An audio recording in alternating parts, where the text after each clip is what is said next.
क्या कभी ऐसा हो सकता है कि कोई सपना हमें भविष्य में मिलने वाले घर का एकदम सटीक नक्शा दिखा दे? अच्छा, ये सुनने में तो बहुत अजीब लगता है। हाँ, और जरा इस बारे में भी गौर करने वाली बात है कि एक आत्मा जो आग में जलकर मरी हो, वो मरने के बाद हमेशा ठंड से क्यों कांपती है? ये सच में एक बहुत बड़ा विरोधाभास है। बिल्कुल। और क्या सड़क पर किसी जानवर के प्रति दिखाई गई थोड़ी सी क्रूरता या थोड़ी सी दया हमें किसी अदृश्य दुनिया के भयानक प्रकोप से बचा सकती है? ये सवाल मतलब सुनने में अजीब जरूर लगते हैं, लेकिन जब हम मानव मनोविज्ञान और इन अनसुलझी घटनाओं के बीच के संबंध को देखते हैं ना, तो चीजें बहुत दिलचस्प हो जाती हैं। हाँ, क्योंकि अक्सर जब हम किसी बीमारी की बात करते हैं, जैसे अगर हड्डी टूट गई, तो डॉक्टर एक्सरे देखकर साफ बता देता है कि भाई यहाँ दिक्कत है। बिल्कुल, वो एक बहुत ही स्पष्ट मतलब एक बाइनरी स्थिति होती है, हड्डी या तो टूटी है या नहीं टूटी है। सही कहा। हम इंसानों को चीजें साफ साफ और अलग अलग हिस्सों में बंटी हुई बहुत अच्छी लगती हैं, एकदम ब्लैक एंड व्हाइट में। हाँ, लेकिन जब हम पैरानॉर्मल यानी इन असामान्य घटनाओं की दुनिया में कदम रखते हैं, तो वो एक्सरे मशीन अचानक से काम करना बंद कर देते हैं। क्योंकि वहां कुछ भी ब्लैक एंड व्हाइट नहीं होता है ना। जी, वहां हम एक ऐसे ग्रे एरिया में पहुंच जाते हैं जहां हमारी तार्किक सोच और एक अनदेखी दुनिया के बीच की जो सीमाएं हैं वो एकदम धुंधली पड़ जाती हैं। और यहीं पर क्रिटिकल थिंकिंग यानी आलोचनात्मक सोच की सबसे ज्यादा जरूरत पड़ती है, और यही हमारी आज की इस गहन चर्चा का मिशन भी है। बिल्कुल सही। आज हम जिस सोर्स मटेरियल में डीप डाइव करने वाले हैं, वो प्रेत कथा की आर्काइव से निकाली गई 3 बहुत ही खौफनाक और सच्ची घटनाएं हैं। और ये वो अनुभव है जो लोगों ने खुद साझा किए हैं। हाँ, लेकिन हमारा मकसद यहाँ बैठकर सिर्फ भूत प्रेत की डरावनी कहानियां सुनाना नहीं है। हम इन घटनाओं को एक मनोवैज्ञानिक और सांस्कृतिक नजरिए से डिकोड करने वाले हैं, जो कि बहुत जरूरी, क्योंकि आज इंटरनेट पर हजारों कहानियों की बाढ़ आई हुई है। बहुत ज्यादा। हाँ, लेकिन अगर हम थोड़ा गहराई में जाएं तो देखेंगे कि इन अनुभवों के पीछे इंसान के डर, उसके गहरे दुख और उसके अपने कर्मों का एक बहुत ही स्पष्ट पैटर्न छिपा होता है। मतलब हर डरावनी घटना के केंद्र में इंसान के ही अंतर्मन का कोई अनसुलझा सच होता है। तो चलिए इसी अंतर्मन के सच को समझने के लिए हमारी पहली केस स्टडी पर चलते हैं। अच्छा, ये कौन सी केस स्टडी है? ये संजीता नाथ नाम की एक महिला का अनुभव है, और मजे की बात यह है कि ये कोई ऐसी घटना नहीं है जो एक रात में हुई और खत्म हो गई। तो क्या ये काफी समय से चल रहा है? जी, ये एक ऐसा सिलसिला है जो पिछले 19 सालों से लगातार चल रहा है। बाप रे, इस कहानी की शुरुआत तो बहुत पहले हो जाती है, जब संजीता एक छोटी बच्ची थी। अच्छा, मतलब शादी से पहले की बात है। हाँ। उन्होंने जादूपुर में अपने घर के बाहर एक बहुत पुराने और विशाल कदबेल के पेड़ के पास एक रहस्यमयी आदमी को देखा था। रहस्यमयी आदमी। हाँ, और वो आदमी कोई हरकत नहीं कर रहा था, बस बिना पलक झपकाए उन्हें घूर रहा था। रुको 1 मिनट, मतलब ये सिलसिला उनके बचपन से ही उनके साथ चल रहा है? यही तो इस केस का पैटर्न है। ये धीरे धीरे बढ़ता है। बचपन की उस घटना के बाद जब उनका परिवार राना घाट के खाली घर में शिफ्ट हुआ, तो आधी रात को छत पर भारी कुर्सियों के खिंचने की आवाजें आने लगी, जैसे कोई उस खाली छत पर फर्नीचर खिसका रहा हो। बिल्कुल वैसा ही। लेकिन सबसे हैरान करने वाला मोड़ तब आया जब उन संजीता को सपने आने शुरू हुए। हाँ, मैंने पढ़ा था इसके बारे में। वो सपने जो असल में भविष्यवाणियां बन रहे थे, मतलब जिंदगी के स्पॉइलर अलर्ट। सही कहा आपने। वो सपने में किसी की मौत देखती और कुछ ही दिनों बाद सच में किसी रिश्तेदार या जान पहचान वाले की मौत की खबर आ जाती। ये ऐसा है जैसे कोई कैसेट टेप अचानक से फास्ट फॉरवर्ड हो जाए और आगे की कहानी पहले ही दिख जाए। या कह सकते हैं कि उनके अवचेतन मन यानी सबकॉन्शियस माइंड ने किसी तरह समय की सीमाओं को लांघना शुरू कर दिया था। और इसका सबसे बड़ा सबूत तो उनका वो सपना था जिसमें उन्होंने एक ऐसा घर देखा जिसके प्रांगण में एक काली माता का मंदिर था। और सपने में वो देख रही थी कि उसी घर में उनकी शादी हो रही है। हाँ, और रोंगटे खड़े कर देने वाली बात यह है कि ठीक 13 दिन बाद असल जिंदगी में उनकी शादी उसी घर में तय हो गई। बाप रे, बिल्कुल उसी काली मंदिर वाले घर में? जी, बिल्कुल उसी घर में। लेकिन यहाँ से कहानी एक बहुत ही डार्क और इमोशनल मोड़ लेती है। हाँ, क्योंकि उस घर में उनके पति की एक मृत बहन की आत्मा का साया था। और पिछले 19 सालों से हर रात ठीक 2 बजे टिन के छत पर 3 कदम चलने की आवाज आती है। 1, 2, 3। उफ, ये तो बहुत खौफनाक है। और सबसे दिलचस्प बात संजीता के पति का रवैया है। वो कैसे? जब संजीता डर के मारे इस आवाज का जिक्र करती हैं तो उनके पति कहते हैं कि उसे आने दो, वो मेरी बहन है। मतलब वो अपनी मृत बहन को पूरी तरह से स्वीकार कर चुके हैं और उसे जाने नहीं देना चाहते। देखिए, मुझे यहीं पर एक बहुत बड़ी उलझन होती है। अगर हम मान लें कि वो आत्मा है तो उसे शांति क्यों नहीं मिल रही? ये एक बहुत ही वाजिब सवाल है। क्या वो खुद जाना नहीं चाहती, या फिर उस पति का अपनी मृत बहन को इस तरह से पकड़ कर रखना, उसे ना जाने देना, क्या ये प्यार का एक बहुत ही विकृत, एक ट्विस्टेड रूप नहीं है? आप बिल्कुल सही दिशा में सोच रहे हैं। मनोविज्ञान में हम इसे ग्रीफ और अटैचमेंट यानी शोक और अत्यधिक लगाव का नाम देते हैं। अच्छा। जब कोई इंसान अपने किसी बेहद करीबी को खो देता है तो वो शून्य इतना गहरा और डरावना होता है कि कई बार लोग उस दर्द को ही अपना साथी बना लेते हैं। मतलब वो उस ट्रॉमा से बाहर आने ही नहीं चाहते? बिल्कुल। आध्यात्मिक नजरिए से देखें तो अक्सर कहा जाता है कि आत्माएं इसलिए नहीं भटकती कि उन्हें इस दुनिया से प्यार है, बल्कि इसलिए भटकती हैं क्योंकि जीवित लोगों का अत्यधिक मोह उन्हें आगे नहीं बढ़ने देता। सही कहा आपने। वो रात के 2 बजे छत पर 3 कदमों की आवाज का एक फिक्स रूटीन होना, ये क्या दर्शाता है? कि कुछ तो अटका हुआ है। हाँ, ये दिखाता है कि वो आत्मा एक लूप में फंसी हुई है, जैसे कोई अटका हुआ रिकॉर्ड बार बार एक ही धुन बजा रहा हो। एकदम सटीक उपमा है। ये एक रुका हुआ समय है। पति का ये कहना कि वो आती है तो आने दो, असल में उनके अपने भीतर का एक अधूरा काम है। मतलब वो अपनी बहन की मौत को प्रोसेस नहीं कर पाए। जी, संजीता के लिए वो घर एक खौफनाक जगह हो सकती है, लेकिन उनके पति के लिए शायद छत पर पड़ने वाले वो 3 कदम ही उनकी बहन के वजूद का आखिरी हिस्सा है, जिसे वो किसी भी कीमत पर खोना नहीं चाहते। प्यार और स्वार्थ के बीच की लाइन यहाँ बहुत धुंधली हो गई है। ये सच में बहुत भारी कर देने वाली बात है। हाँ, एक तरफ खौफ का साया है और दूसरी तरफ एक ऐसा प्यार जो किसी को आजादी ही नहीं होने दे रहा। तो संजीता के केस में हमने देखा कि कैसे एक आत्मा अत्यधिक प्यार और दुख के बोझ तले दबी है। लेकिन क्या हो जब कोई आत्मा प्यार से नहीं बल्कि इंसानी क्रूरता और बेइंतहा गुस्से से बंधी हो? ये सवाल हमें हमारे सोर्स मटेरियल की दूसरी कहानी की तरफ ले जाता है, जो मिदनापुर के लक्ष्मीपुर गांव के एक डाक बंगले की है।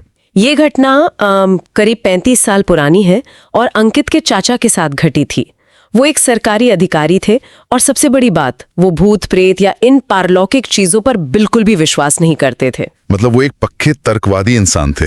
बिल्कुल। और अक्सर ऐसे ही लोगों के साथ सबसे अजीब घटनाएं होती हैं। तो उस रात बाहर मूसलाधार बारिश हो रही थी।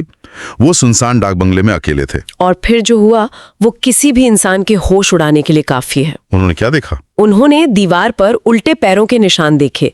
वो निशान जमीन से शुरू होकर दीवार से होते हुए छत की तरफ जा रहे थे। उल्टे पैर, और वो भी दीवार पर? ये तो थोड़ा टिपिकल हॉरर वाला क्लीशे लगता है ना? शुरुआत में ऐसा ही लगता है, लेकिन कहानी का असली मनोवैज्ञानिक पहलू इसके बाद खुलता है। उन निशानों के साथ ही पूरे कमरे में एक बहुत ही सड़ांध भरी बदबू फैल गई। बाप रे! कैसी बदबू? कच्चे लाल मांस और जली हुई चमड़ी की बदबू। जैसे ही उन्होंने माचिस जलाई तो देखा कि छत से एक भयानक रूप उल्टा लटक रहा है, जिसके शरीर पे कोई चमड़ी नहीं थी, आंखें नहीं थी, बस लाल मांस दिख रहा था और एक लंबी सी जीभ लटक रही थी। हाँ, और उस डरावने रूप ने एक फुसफुसाती हुई आवाज में कहा कि बाबू मुझे थोड़ी आग दे दो, मुझे बहुत ठंड लग रही है। बस 1 मिनट रुकिए, यहीं पर मेरी तार्किक सोच एकदम अटक जाती है। क्यों?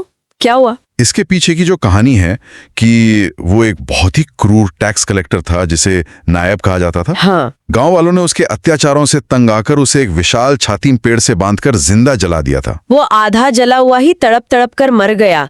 अब मेरा सीधा सा सवाल ये है कि अगर उस इंसान की जान आग ने ली, वो आग में जलकर मरा, तो मरने के बाद उसकी आत्मा आग क्यों मांग रही है? ये तो है। उसे तो आग से खौफ खाना चाहिए, उससे दूर भागना चाहिए। यही इस घटना का सबसे दिलचस्प और हैरान करने वाला हिस्सा है।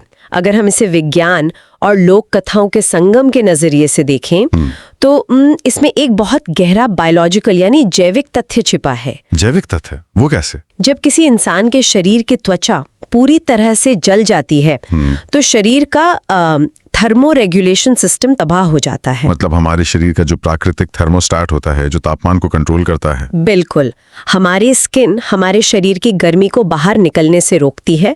जब वो स्किन ही जलकर खत्म हो जाए तो शरीर अपनी अंदरूनी गर्मी को रोक कर नहीं रख पाता। अच्छा। नतीजतन बुरी तरह से जले हुए व्यक्ति को मौत से ठीक पहले असहनीय ठंड महसूस होती है। भले ही वो आग के बीच क्यों ना हो, उसका शरीर अंदर से जम रहा होता है। ओ बाप रे, ये तो सच में दिमाग हिला देने वाली बात है। गांव के जिस बुजुर्ग ने उस अधिकारी को ये कहानी सुनाई थी, उसे शायद इस मेडिकल साइंस का पता नहीं था, लेकिन गांव वालों ने एक वैज्ञानिक तथ्य को, एक मरते हुए इंसान की उस असहनीय ठंड को एक खौफनाक अभिशाप की कहानी में बदल दिया। बिल्कुल, वो आत्मा असल में आग नहीं मांग रही थी। तो वो क्या मांग रही थी? वो उस खोई हुई ऊष्मा, उस गर्मी की तलाश में भटक रही है जो उसकी अपनी क्रूरता के कारण हमेशा के लिए छिन गई थी। क्या बात है।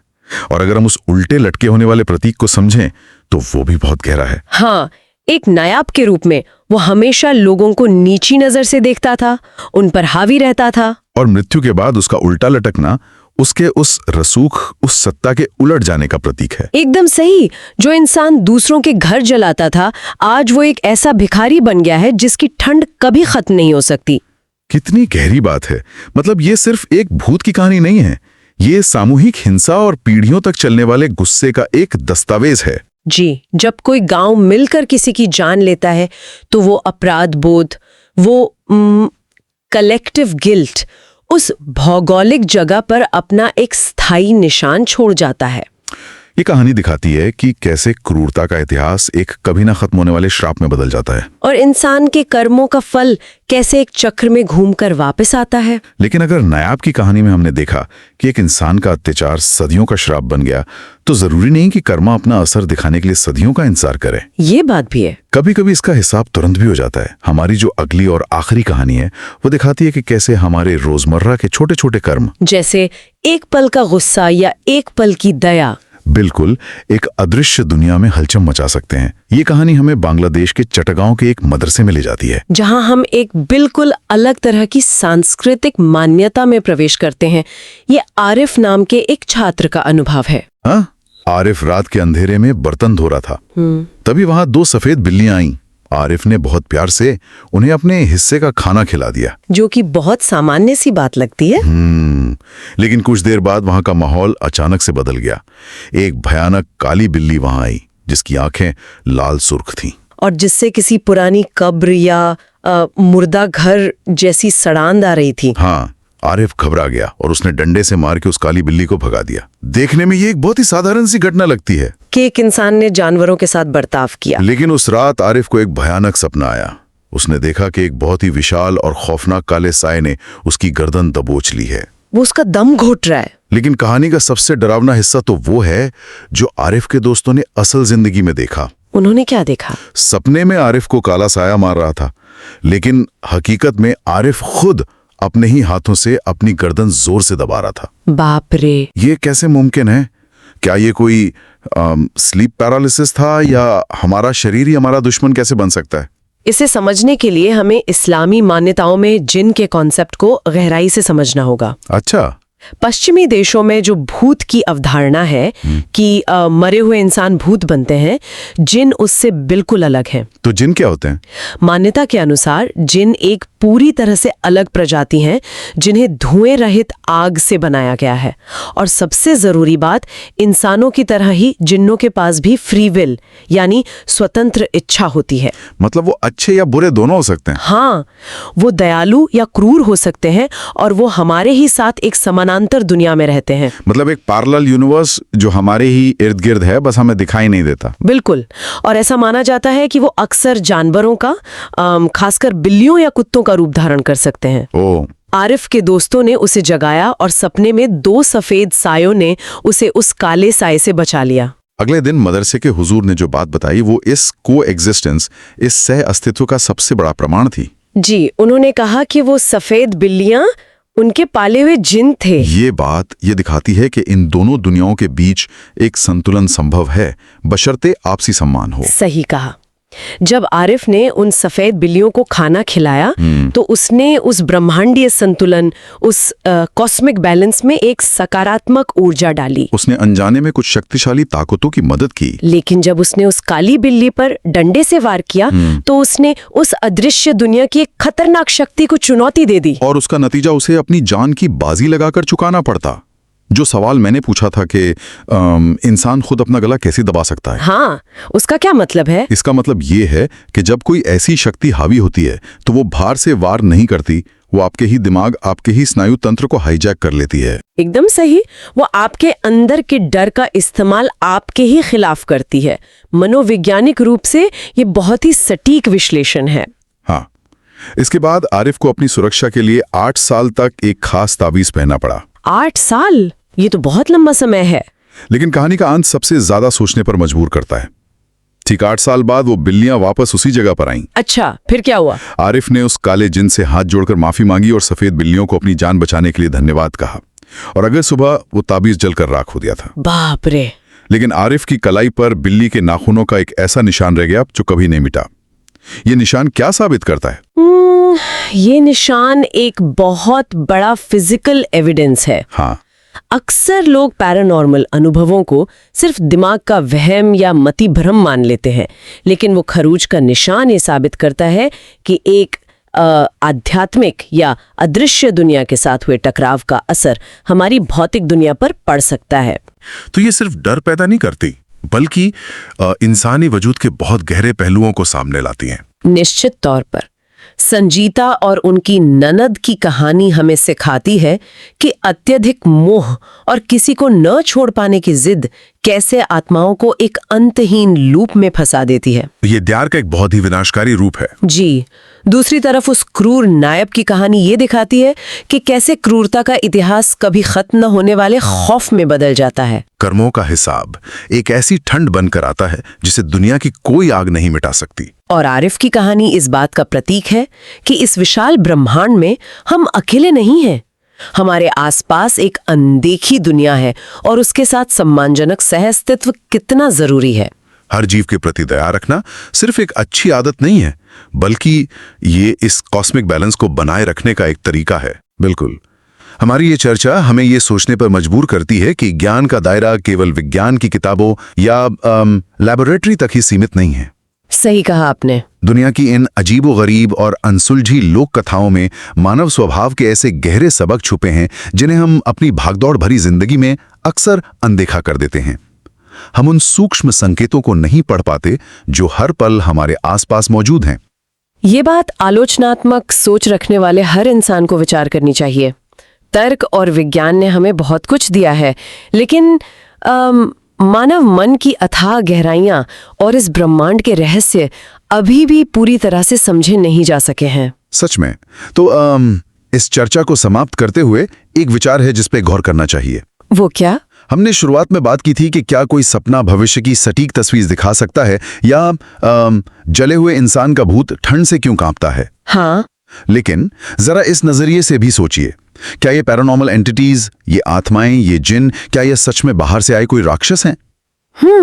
या फिर ये समाज के अनसुलझे अपराध बोध, गहरे ट्रॉमा और अत्यधिक मोह का ही एक असल जिंदगी का रूप है? आरिफ की कलाई पर पड़े उस खरोच के निशान के बारे में अगर हम सोचें, एक ऐसा घाव जिसे छुआ जा सकता है, महसूस किया जा सकता है। बिल्कुल, लेकिन जिसे एक ऐसी दुनिया ने दिया था जिसे आंखों से देखा नहीं जा सकता। तो अगली बार जब भी रात के अंधेरे में कोई अजीब सी आहट होती है या रीढ़ की हड्डी में अचानक से एक ठंडक दौड़ जाती है, तो इंसान के मन में यही सवाल आना चाहिए कि वो खौफनाक चीज क्या सच में उस अंधेरे में बाहर खड़ी है, या फिर वो हमारे ही भीतर कहीं गहराई में छिपी है। ये सच में एक ऐसा सवाल है जो लंबे समय तक सोचने पर मजबूर करेगा। और इसी गहरे विचार के साथ हम आज की इस चर्चा को यहीं विराम देते हैं।